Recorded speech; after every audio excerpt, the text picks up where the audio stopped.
Hi friends, ఎలా ఉన్నారు? మా ఈ ప్లాంట్ ఏంటో మీరు కనిపెట్టారా? ఇది రేర్ ప్లాంట్ అండి. ఇది నోని ఫ్రూట్. తెలుసు కదండి మీకు, చాలామందికి తెలిసి ఉండొచ్చు, కొంతమందికి తెలవని వాళ్ళకి చెప్తున్నాను. మనకి ఇక్కడ చూసారా, నేను ఒక 10 days ఊరెళ్ళి వచ్చేప్పటికి చాలా వచ్చేసాయండి పిందెలు.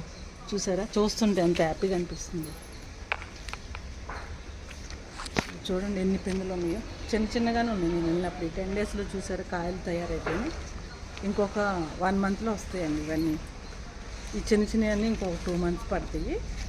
ఎందుకంటే ఈ ఫ్రూట్ రేర్గా దొరుకుతుంది. ఈ ప్లాంట్ నాకు చాలా ఇష్టము. ఇది క్యాన్సర్కి సంబంధించింది. ఇది క్యాన్సర్కి పేషెంట్కి ఇది మెడిసిన్ లాగా బాగా పనిచేస్తుంది. ఇప్పుడు షుగర్ ఉన్నవాళ్ళు కూడా తినొచ్చు, బీపీ ఉన్నవాళ్ళు. ఇది స్టార్టింగ్ స్టేజ్లో ఇలా ఉంటుంది అన్నమాట. తర్వాత